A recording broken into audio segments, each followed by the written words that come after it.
At ngayong araw ay magkasabay na ipinost ni Miss Catherine Bernardo and Alden Richards ang ilan sa mga pinakabago or yung mga bagong pictures nila na sila po ay nag-endorse ng kanilang mga phone brand. Talagang sabay pa nilang ipinost yan at kitang-kita natin sa social media at kalat na kalat ngayon sa social media, no? So, at kasabay nga nito ay kinumpirma din ni Direk Cathy Garcia Zampana na tuloy na at konfirmado na gaganap nga bilang Elena itong si Miss Catherine. According po sa isang article na ang Elena 1944 is an upcoming Philippine historical drama film directed by Olivia M. Lamasan from an award-winning screenplay by Patrick Valencia with Enrico C. Santos as the co-star starring Catherine Bernardo.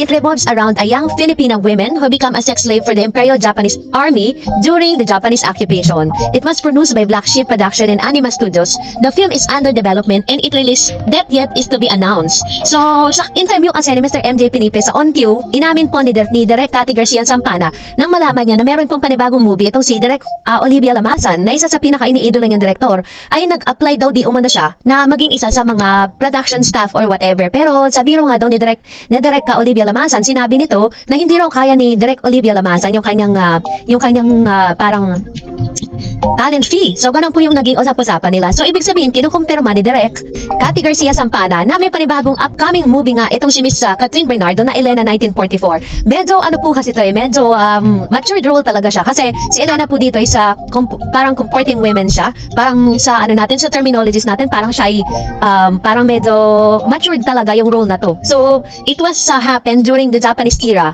So siya po yung pinakabida dito and we do not know.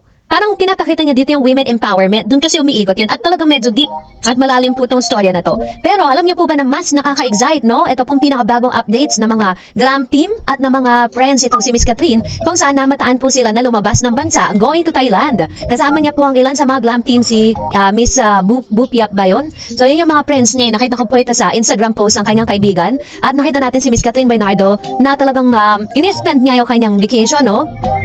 Dahil talagang sobra-sobra kumaga deserve niya naman talaga dahil according to Direk Cathy Garcia Zampana ay sumampa na po ng 2 billion ang kinita ng kanilang movie na Hello Love Again. So deserve po talaga niya na talagang sabihin na natin na magwalwal, no? At talagang ma-enjoy niya yung kanyang fruits of her labor.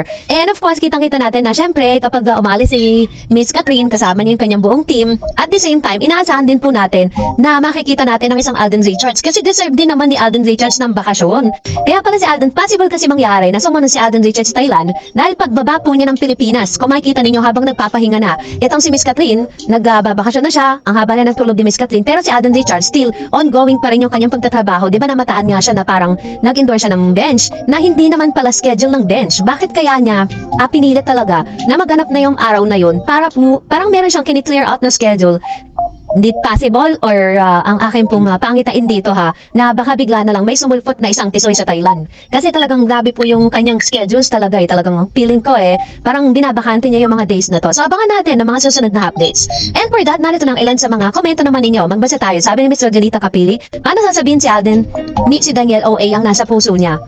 Ano daw? Sabi ni Ma'am Chikati, tigil na, walang manonood sa Daniel na yan sa ginagawa nila, lalo lang wali. Cut din lang, oo, lumang pics yan. Ayan. Kasi nga diba parang they're using the name of Catherine Bernardo just to make sure na parang mas umiingay yung pangalan nila. At tapos may pinapalabas pa silang bagong news ngayon, ayaw na lang natin pag-usapan. Siguro, let's focus na lang dito po sa mga pangyayari kay Catherine, Alden Richards, okay, mga updates kay Alden or Catherine, and then don't mind, no, kung ano yung mga pangyayari sa buhay nila para hindi na lang tayo makadagdag dun sa, kumbaga para strategy nila mapag-usapan lang yung actor na to. Sabi ni Ms. Joyoso Silvano, bakit hindi si Andrea pag-usapan yun? Di ba yan ang pinalit ni Daniel kay Catherine? Di ba alam mo yon, Mr. Oji Diaz? So tantanan niyo na si Kat, napapraning na mga Kat Den fans. And sabi ni Ms. Gracie Petluna, oo, kayo na lang manood dyan. Ako doon kay Alden. Ayan. So ito naman yung kanyang komento. Actually, yung pulang araw po ni Alden, tapos na siya.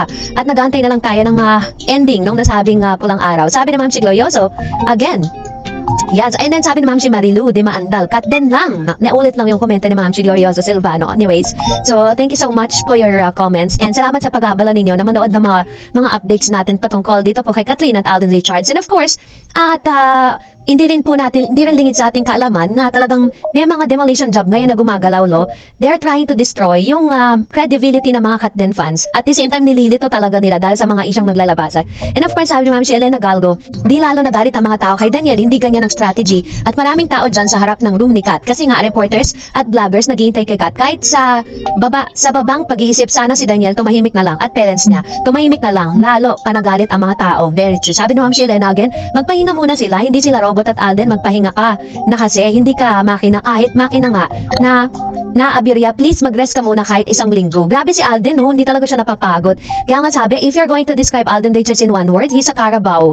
Parang wala siyang pahinga, wala siyang, kumaga parang, ang dami niyang ganap sa buhay, hindi siya nababakante. Sabi ni Miss Avar Arquisa, it is unfair to use Kat for the promotion of the show. Kat has never involved him since their breakup. Tama naman, di ba? Parang napaka-unfair. Dapat kasi magsalita na rin. Or parang kumilos din ng ABS-CBN to stop spreading those news. Di ba? Kaya nga po si Mr. Ogie Diaz, hindi po siya inimbita doon po sa Christmas special events. Dahil alam po nila na, yun nga, medyo parang ilag din yung mga artista sa kanila dahil sa mga nilalabas nila, di ba? Sabi ni Lolet Lomines, Miss Doris, di naaawa ang fans si Daniel sa idolo nila na malala kung mabash dahil sa gagawin nila. Baka di nila hayaang bumangon mag-isa at sumikat by himself. Ang Daniel na yan, nawala ang pangalan ni Catherine na nakakabit sa kanya. Mga manggagamit sila kahit kailan. Asad niyo ng mga amas ang Daniel na yan na masyadong nagtiwala na di kayang iwan ni Kat. May joy at home na si Kat. This is the time for Alden yun. God bless them. Your silent avid follower here, Miss Doris. Thank you, Ma'am Shilolet Lumines. Salamat po at nag-abala po kayo magkomento sa mga silent followers and silent viewers po natin palagi. Maraming salamat. Di man kayo makapag-comment. Importante is talagang abang na abang kayo sa mga updates po natin. Thank you so much. Sabi ni Ma'am si Perla, hello Miss Eds, itong mga fans at Katniel na confused na hayaan na lang natin na sila kasi we are cut then forever. True. Sabi ni Miss Len Banting, hindi yan inilabas lang yun para mapag-usapan lang si DJ. It's very true. Tingnan nyo, tapos na po, ilang araw nang nakakalipas pagkatapos ng ABS-CBN Christmas special events. Pero hanggang ngayon, ay wala pa rin silang ebidensyang maipakita. Except dun sa mga old photos and videos, no? Sabi ni Ma'am si Bergie, Ma'am Doris, a blessed day to you and to all viewers, supporters, followers, and fans. Ma'am Doris, napanood ko rin si Nanay Christy. Oo nga, Ma'am Doris, grabe si Mr. Alden. Alden, walang pahinga siya. Miss ko na si Miss Kat and Alden, Ma'am Doris. Si MJ Felipe, ini-interview niya si Direk Cathy at parang sinabi niya parang continuous daw ang HLA sequel part 3 at HLA tapos Ma'am Doris si Don Sermino na interview niya si Annette Boson at pinag-uusapan. Wow! But napanood ko po yung kay Direk Cathy Garcia Zampana and we were gonna talk about it later. Ang dami niya po mga revelation with regards to Katrina and Alden Richards and I'm so happy to hear those words and those revelation dahil syempre Direk Cathy himself is or herself is parang na-witness niya lahat, diba? Kasi yun talaga yung pinaka blessing doon na siya po mismo nakakita at naka-observe kung ano ba talaga ang status ni Katrina at ni Alden. Kulang na lang sabihin talaga niya na may unawaan na, no, na namamagitan na sa dalawa, no? Pero sabi niya nga wala naman daw siya sa posisyon para sabihin yun. Yun nasabi lang naman daw niya kung ano yung na-observe niya, diba? Mahirap naman na mag-invento si Direk Cathy. Syempre, ginagalang niya rin si Kat at si Alden patungkol sa mga bagay na yan.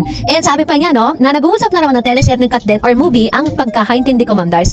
Mismo si Miss Annette Boson ang nag-suggestion at pwede daw mag-collab ang GMA ng ABS-CBN. Naway soon ng teleserye ng Kat din. Miss ko na sila, mabuti pa si Mr. Alden, araw-araw niya na may ayuda. Naway may ayuda rin si Miss Kat o silang dalawa ni Mr. Alden. Miss ko na sila. Actually, ang dami nakakamiss sa kanila. Ang dami nga po ng PPM sa akin, lalo na sa Facebook page. And they are asking about the ayudas. Yun po yung mga ayudas na nilalabas po natin. Is, mga solo projects nila, mga solo na mga ayuda. Pero wala naman talagang parang magkasama sila. Kasi mahirap naman, alam naman mag-fabricate tayo ng story or invento tayo na hindi naman totoo, diba? So, yun yung mga natin. At least, yung mga nilalabas natin dito is totoo lang siya. Hindi tayo para mag-invento para pakiligin kayo, diba? So, doon tayo sa